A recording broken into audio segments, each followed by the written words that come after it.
Our mission was to convey the wonder and majesty of space exploration, to evoke the romance of the golden age of early spaceflight. And we've been referring to this approach as NASA Punk.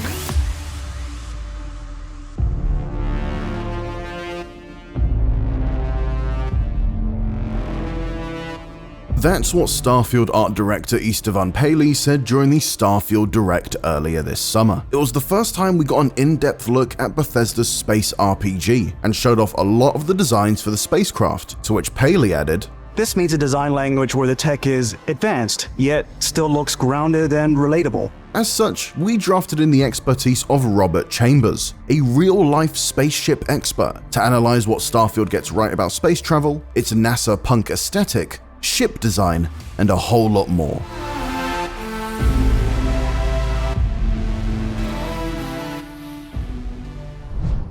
Chambers is the director of strategy for human spaceflight at Lockheed Martin, the company developing NASA's next-generation Orion spacecraft, which is set to return humanity to lunar space for the first time since the end of the Apollo era over 50 years ago. Alongside personally working on the Orion spacecraft, Chambers is also a fan of the Elder Scrolls and Fallout RPG series, so he's the perfect person to critique Bethesda's self-described NASA punk Starfield aesthetic.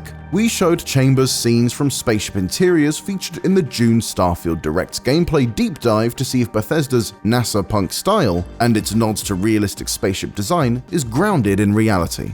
That little command center in the cockpit is spot on. You know, the shuttle had like 2,500 switches and dials. For Orion, we're down to pretty much these 3 screens and, I don't know, a couple of dozen switches for manual overrides. This looks like the inside of the Orion spacecraft, other than a lot more glass than we get to have on the Orion side. He explains that in the real world, spacecraft are designed with much smaller windows than their sci-fi counterparts, out of fear that ultra-fast moving micrometeoroid impacts or tiny pieces of debris could damage the glass. Of course, Chambers saw just one of the many cockpit designs that players can use to construct and control their ships. Regardless, the comments serve to highlight the balancing act that Todd Howard and his team had to strike when crafting Starfield's NASA punk aesthetic, between including real-world spaceflight design elements and ensuring that they don't get in the way of player enjoyment. It must have been a tightrope walk, but judging by Chambers' reaction, Bethesda seems to have trodden it well.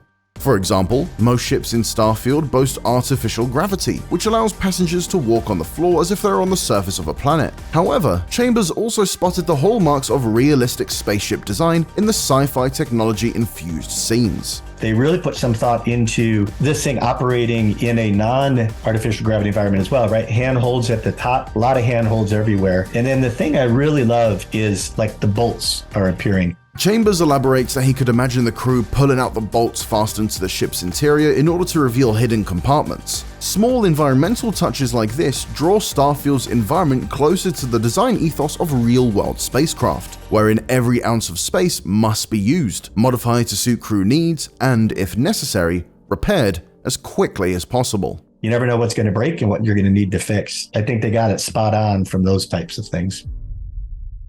The NASA punk aesthetic made itself known in each subsequent scene, wherein realistic spaceship design concepts were juxtaposed with sci-fi logic and technological evolution that underpinned the far future setting of the game. For example, upon spotting a bunk in the living quarters, Chambers noted that the crew don't have the luxury of a bed aboard a real spaceship. Yet with artificial gravity tech, this became possible. More importantly, the presence of the creature comfort was true to the current day real-world space exploration truth that having a space of your own is vitally important, particularly as an astronaut gets further away from home. Chambers also clocks Bethesda's attention to detail when it came to the technology in the player's spacesuit, including the backpack, which functions as a life support unit for astronauts in the real world. When you go out into deep space or on the moon, really anywhere, even in low Earth orbit, it's really, really cold unless you're in the sun, and then it's really, really hot. Chambers reveals that a similar, albeit less powerful Starfield-esque booster pack could be used by future astronauts, exploring the moon in real life in the coming decades. I give them A for internal spacecraft aesthetics for NASA Punk. It all looks realistic. It looks like the kind of thing that you need to fix with a Phillips screwdriver and a soldering iron, and that's how we build spacecraft today. Chambers also gave his thoughts on the fictional exploration timeline that Bethesda created for the Starfield universe, in which astronauts first set foot on Mars in 2050 and begin living in space full-time by the year 2100. I watched with interest the timeline Bethesda laid out, and I will say they were pretty conservative on humans to Mars. What we've all been working within the industry is this magic date of 2033. According to Chambers, 2033 is the sweet spot for sending humans to Mars in terms of radiation output from the sun and amount of thrust needed to get there. Many of the key technologies that we need to make the trip already exist. So I think we can get to Mars earlier than the 2050 that Bethesda put in their timeline. I think we can beat them to that. However, Chambers thought that Bethesda's predicted date of 2100 for humans living full-time in space was more accurate. To do that by 2100 was the date that I think that the Bethesda folks put out there. You know, that's actually pretty realistic. The ability to, as part of what NASA's doing with Artemis, the international partners, agencies, and all of industry, is to create enough of an infrastructure at the moon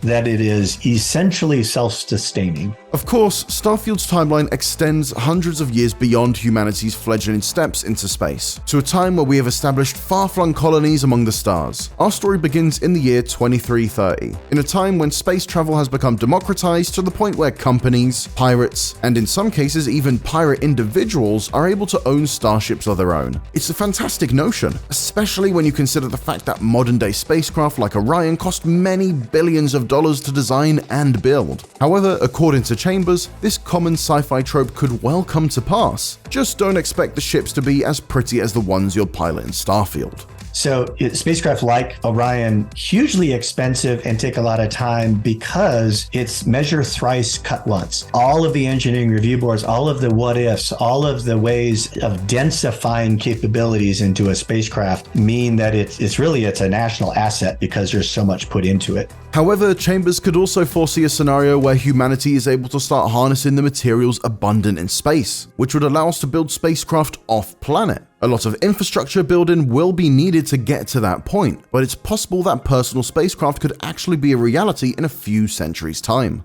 So I would say a couple hundred years, people ought to be able to build their home builts. I don't think they're going to be anywhere near as slick as what we're seeing in Starfield yet, but home built spacecraft in 200 years, I'd buy it. Literally, I would buy it. Sadly, designing a spacecraft in the real world today is a whole lot more complicated than the module-based ship editor found in Starfield. However, Chambers thinks that this plug-and-play approach to spaceship building could become more realistic as humans spread further into the solar system. Building these spacecraft is so complex. We talk about it being the greatest team sport ever. Beneath the aerodynamic outer shell of the Orion spacecraft is a second skin of interconnected systems, bulkheads, tubing, aviation boxes, and other vital elements. Altering any aspect of the design has the potential to cause a ripple effect that would need to be addressed in systems across the spacecraft. This complexity is driven partly by constraints placed on the spacecraft's design by what Chambers describes elsewhere as the tyranny of the rocket equation, which forces scientists to make each part of the ship as multi-purpose as possible in an attempt to cut down on the spacecraft's size and mass. However, once humanity becomes capable of building spacecraft off-world, ship parts could indeed become more plug-and-play as early as 2100.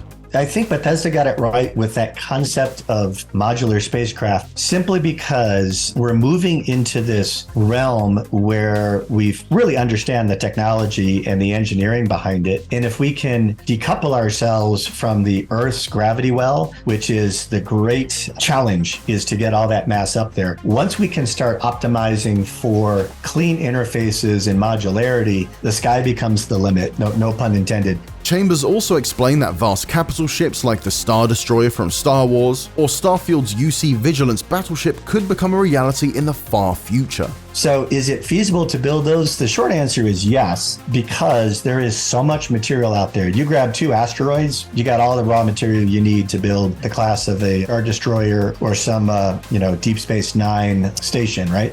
However, such a ship would require a massive amount of money and a colossal workforce to build, along with the advanced off-world economy and infrastructure not unlike the one we see in Starfield. It's also possible that Starfield could, in some small way, inspire the development of new technologies with which to explore the real-world solar system. One of the things that always goes through my mind is sort of form follows from function or life imitates art, right? The truth is science fiction writers and folks that immerse themselves on the reality of it, whether it's Ridley Scott with The Martian, what Bethesda is doing for their exploration, the sort of the whole vibe of what that world looks like. They're real scientists and engineers and creative folks that are thinking about how it would actually work. And by definition, that might actually lead science. Of course, there are some elements of Starfield's science fiction technology that will, for the time being at least, remain the purview of science fiction, such as the gravity drive that allows travelers to fold space and bridge the incredible distances separating the stars. When I think about the migration of humans outward, there's kind of two angles I approach it from. One is my graduate of a higher learning institute with degrees in engineering and physics expertise. And then there's the more philosophical and the fact that we don't know what we don't know. Scientists are constantly working to make propulsion more efficient and powerful. Lockheed Martin is actively developing a new nuclear propulsion system for NASA and DARPA that would increase energy efficiency over the conventional chemical propulsion systems used today. Chambers muses that our eventual journey to the stars could be made in huge generational ships using engines that could accelerate to phenomenal speeds without defying our current understanding of physics. However, he also left the door open to the possibility that humans could discover a paradigm-altering method of travel that could open up a swifter path to the stars. Plan for what you can do and then hope for that breakthrough.